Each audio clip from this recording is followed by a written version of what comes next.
everyone, and welcome to another episode of Don't Wait Till Pigs Fly, a podcast conversation with successful business owners who share their secrets of thriving in business while living with chronic illness. Here's Nancy Becker. Today we're talking with Charles Reed, and I'm really anxious to hear from him. He has got some stories. He is super excited to talk to us and share some of those stories, and I know that you're going to want to hear them. Sit back, grab a pen and paper, because you may want to take some notes here, and just enjoy the next half hour or so as we talk with Mr. Reed. Welcome, sir. Nancy, my pleasure to be here. Thank you. Tell us a little bit about who you are and why you've jumped on this show with us, please. Okay. I grew up in Iowa. I grew up in a family business. My parents owned and operated it. My mother was a semi-invalid from the time I was a small child until I left the house at 17 and joined the Marine Corps. The house was 3 stories. She worked with my father in the office for all of my life. So, I thought it was until they retired, sold the business. I didn't think anything about it. That was just normal and natural. So I grew up with that. After high school, I joined the Marine Corps and served 4 years, including a stint overseas in combat. And that's where I got my PTSD, which is something I deal with to this day. And some other disabilities from military service that aggravate me even now. So when I get back to the States, I met and married my wife. She had 5 children when I married her. I claim insanity, but we were married for 46 years. The last 8 years of her life, she was disabled, and it got progressively worse.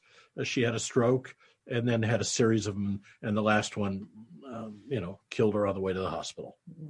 I'm so sorry. So I lived with that. I became my father and such, taking care of his wife. I took care of mine. After I was married, I went to school, got my degrees, went to work for major corporations, smaller corporations. In my early 40s, I realized I was never going to run a major corporation. I didn't have the political skills. I'm willing to stab them in the back and toss them off the ladder. So I started my own company like my father did, and that was 30 years ago now. So it's been a good run, and we've had Ruth and I started it together, and then she passed 6 years ago, and so it's a good run. And I'm having fun and doing things, but it caught my attention because having grown up with chronic problems, having dealt with them in my life, having some of my own, there's no reason to let it be. It's a hindrance.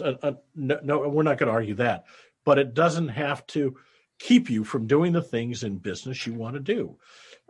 I watched my mother on the phone with clients and dictating and secretaries growing up. I just, it never occurred to me that her disability was a problem for business. So, I guess that helped me overcome some of my own. So I'm more than happy to share with your listeners. It doesn't have to be the end of your life, guys. It doesn't, and first of all, thank you for your service. My husband was in the Marine Corps for 23 years. So hoorah. Yes. Semper Fi. Yes. He's now going through all the aches and pains of being in the Marine Corps for 23 years. Absolutely. He's got bad knees, bad ankles, and he's now the biggest pains are he's trying to deal with the VA, trying to get some disabilities. So I finally got mine here early last year. I finally, my friends were encouraging me to apply for it. I applied for it and got it. Well, so congratulations. It's nice. And it's some benefits and so on. So I'm a disabled veteran. Okay, yep, that's a statistic I use a lot, and it's amazing, but it makes a lot of sense. Over 75, and I've read this from Social Security websites. I've read it from other, medical type websites. Over 75% of the American population has at least one chronic illness. I believe it. Yeah. And I mean, that can be anything from diabetes to cancer to strokes to TBIs to fibromyalgia to, Crohn's disease to anything big and little. And I don't watch much television, but I've gotten hooked on, since we've moved into our new house, we've got a lot of streaming services and not the regular, TV stations. And I've gotten hooked on a show that I watched years and years and years ago, and it's called Army Wives. Ah, okay. And I keep saying to Ed, I said, did they do things like that in the Marine Corps? And you go, yeah. Yeah. but a couple of the episodes was about the general's wife who, and I have diabetes. I've had it for 20 years. Mine's type 2. I take insulin.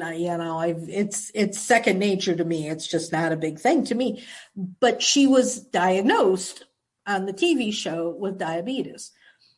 And she just went into turmoil over it. She shut down. She wouldn't tell anybody. It was this big secret. And, I'm fine. I can take care of everything by myself and nobody needs to know. And I'm going, yeah, I was that way when I first got all of my issues. I didn't want anybody to know. But that's baloney. It is. And look at Steve Jobs. He killed himself because of an illness that he wouldn't take care of. Mm-hmm. He'd still be, in all probability, he'd still be around if he'd sought out the proper care, but he chose not to. And he left his family and his company and his business behind. Yeah. Yeah. No reason not to get, in this day and age, all the help you can get. I mean, some things aren't curable. But you can alleviate the symptoms. You can alleviate some of the problems. You can get help. I mean, it would be like saying, I broke my arm. I'm not going to get a cast. Okay. Or, I lost a foot, but I'm not going to use crutches. Give me a break, people. Yeah. Modern medicine does wonders. Use it, whether it be physical or chemical or devices, whatever, to not take advantage of every potential to alleviate the problems that you can't fix or that are more than temporary. Why not? Yeah. Why wouldn't you? Yeah. I think we sit here and we feel sorry for ourselves. Well, why did this have to happen to me? And when I'm talking to people about what went on, I mean, I was in a hit and run car accident. Some stupid idiot didn't know how to drive. Mm-hmm. And, I could have sat there, and I do. I still, at times, I still go, I want to, but for the most part, I tell people this was actually a blessing because I now see things differently. Mm-hmm. My business is all about helping others see things differently and figure out how to do things differently, that I never would have had the sympathy and the understanding if I hadn't had these things. Traumatic things. I lost my eldest daughter to cancer 30 years ago.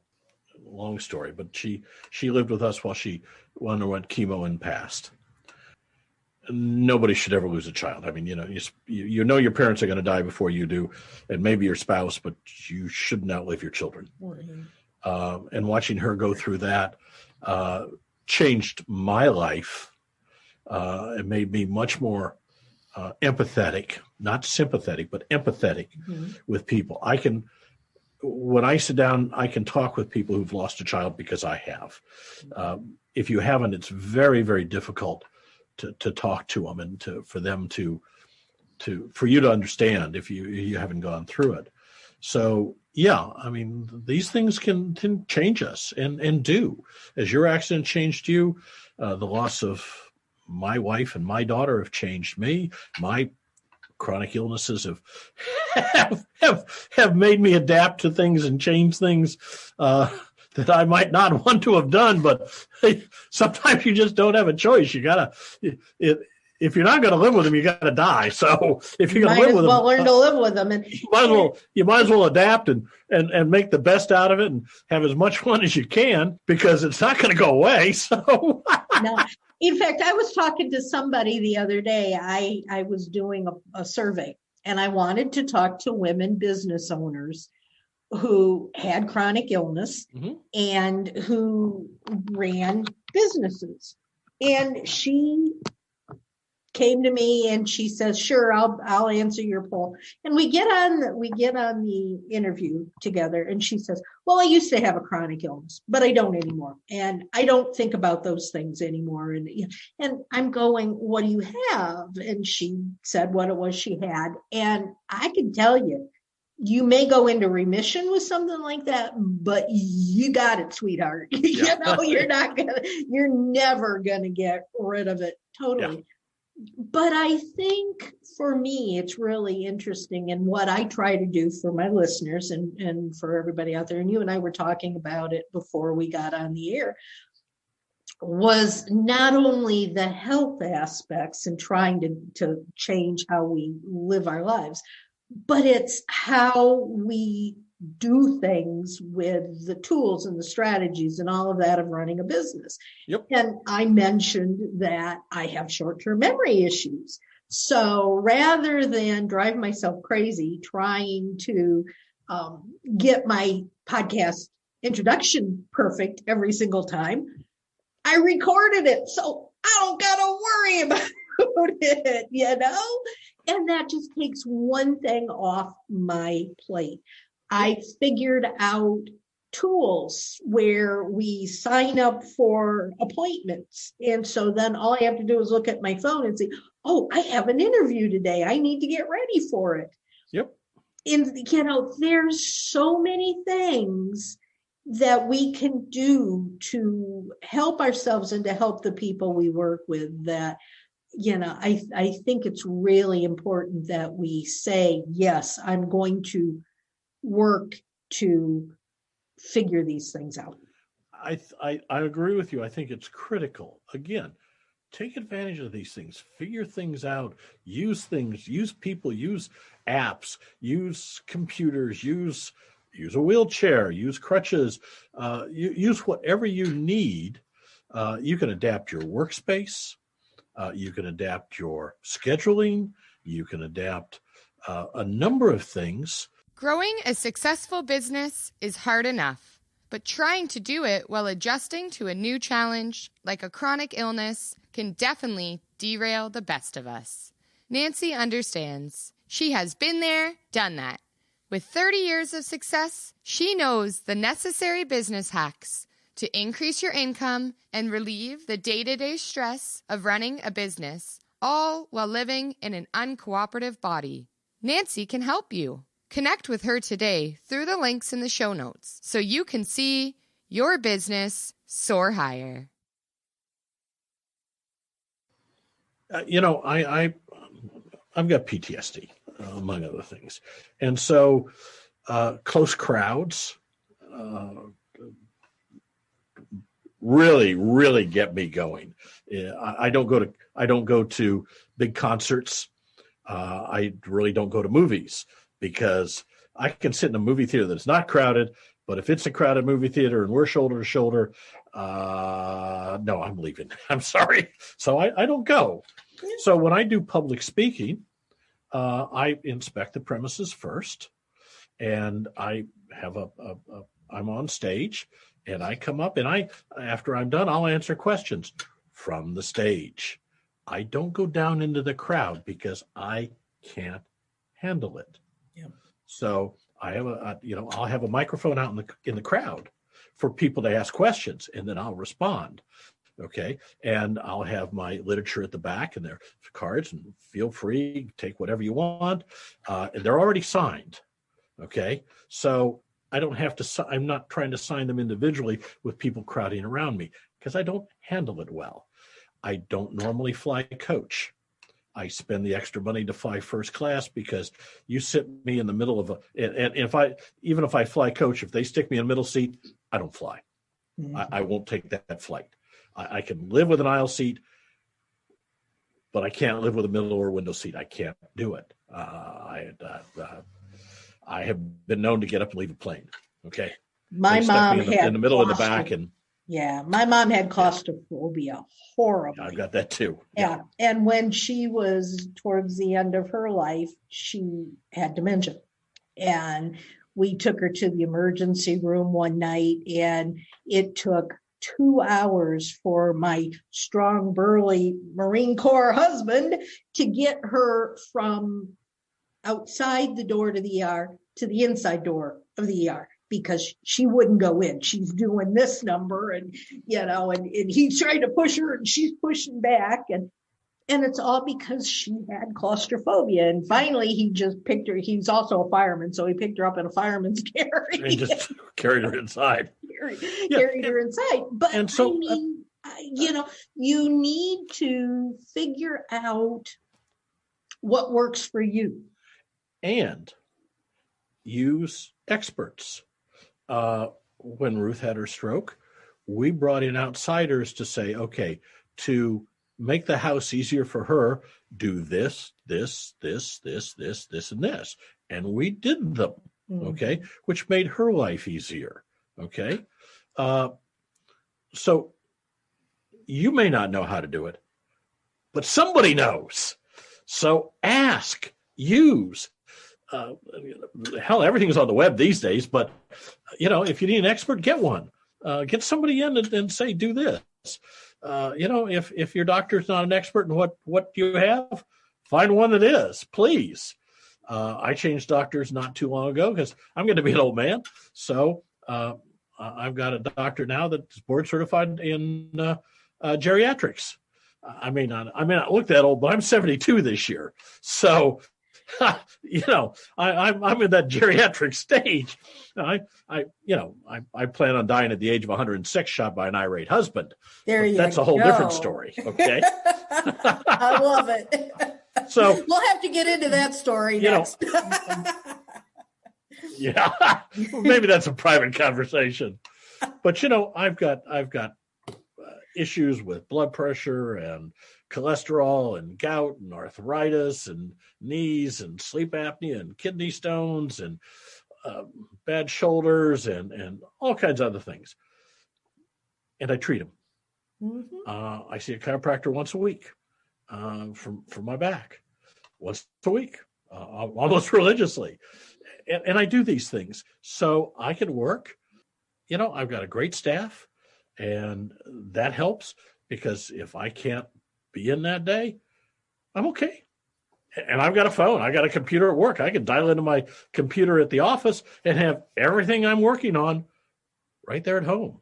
Yep. And I can be sitting there in my underwear and work. I mean, my staff doesn't have to see me, so they don't care. That's right. That's right. That is so. They don't want to see. They don't want to see me naked. First thing we did in the new house was get curtains. I don't want people, we've got this much room between houses. I don't want people seeing me.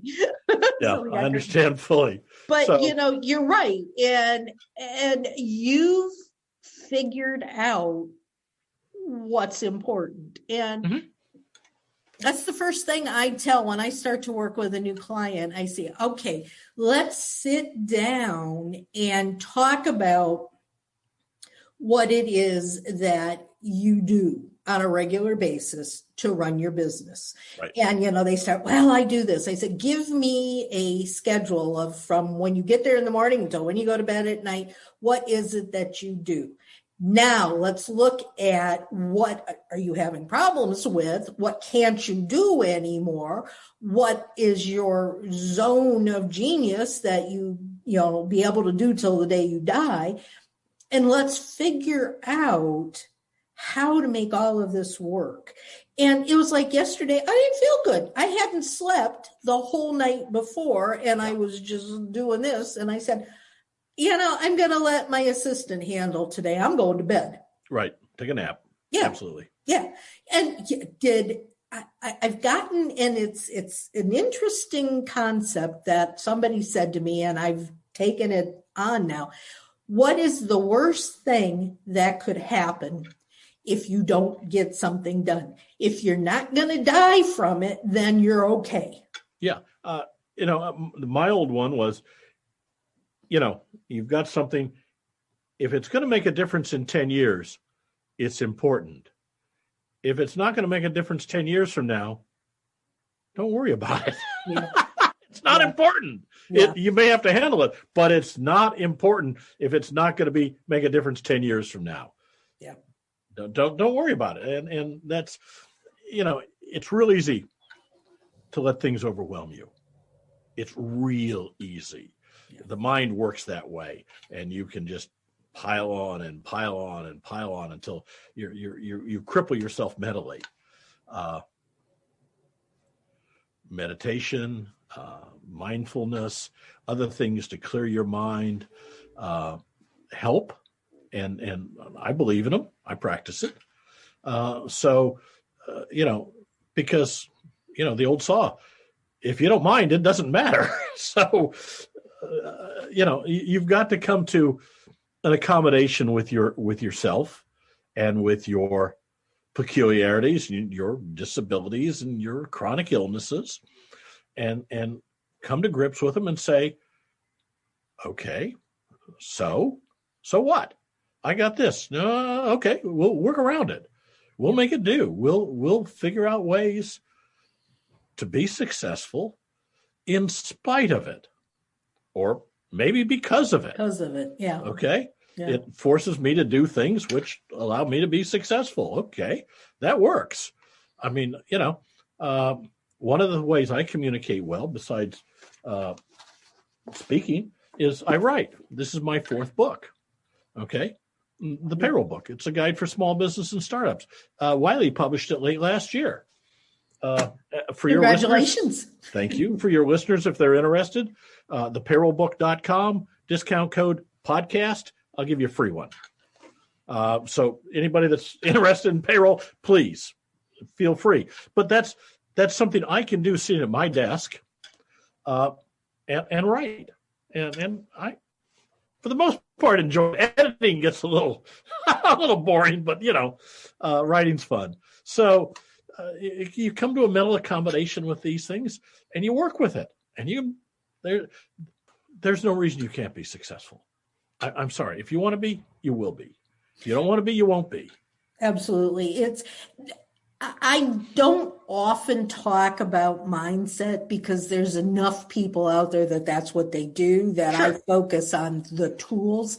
Right. But if you don't have the right mindset, doesn't matter how many tools you've got in your toolbox, Right. you're not going to work because you don't have the mindset to do them. So, absolutely correct in that you can be successful if you don't just sit back and go oh, woe is me. Now, there are times, and I mean, I have several disabilities. Like I said, I've got diabetes, I've got fibromyalgia, I've got glaucoma, I've got all kinds of things. And some of them I've had for over 30 years. Mm-hmm. They've never, up until this car accident, they were just, so what, but I was also 18, 20 years old, and invincible at the time when a lot of those started. I think I still to this day have times when I sit and cry because I'm not the me I used to be. But I'll give myself 15 minutes, a half an hour. And then I say, okay, time to quit feeling sorry for yourself. Get off your butt and get going again. An occasional pity party is not a bad thing, okay?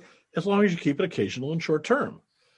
And one of the things we're talking about mindset, if you don't have the right mindset, find somebody to help you get it. Okay, there's all kinds, you're saying, there's all kinds of people that do this and all kinds of resources. The first one you may try may not work. The second one may not work. The third one may not work. But keep trying, and you'll find somebody or something that will help you. I've had PTSD for more than 50 years. And it was probably 25 years before I realized it wasn't diagnosed when I first got it. I mean, they really didn't talk about it. And I learned techniques to deal with it. And I deal with it most of the time pretty well. But occasionally it comes back and bites me in the butt. I mean, and then I have to stop and use some of the techniques I've learned to get myself back on track. And these things can be learned and people can teach them to you. So if you can't figure them out on yourself, hey, Google it. Man, you'll get a million responses and you'll never get through them all. So, right. Have fun with it, learn, practice. You'll get better at dealing with things. Learn the tools, get the tools, physical or mental, and move on with your life. I mean, these things aren't going to get better. Most of them are going to get worse over time. And, you either got to deal with them or give up. And I don't like to give up. I'm a Marine. You never give up. Nope. The mission comes first. That's right. So. Absolutely. So, yeah. It's been a pleasure talking with you and so good to hear so much positivity. I think that's just wonderful. And in this day and age, especially, there's not a whole lot of it around. And I love it. So thank you very much. My pleasure, Nancy. I appreciate it.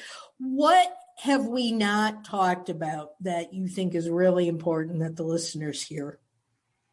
No, I think we've pretty much covered the physical and the mental aspects. And if you deal with both of those, you're golden. I mean, as we just said, you're not going to get over it. You may get better. You may get worse.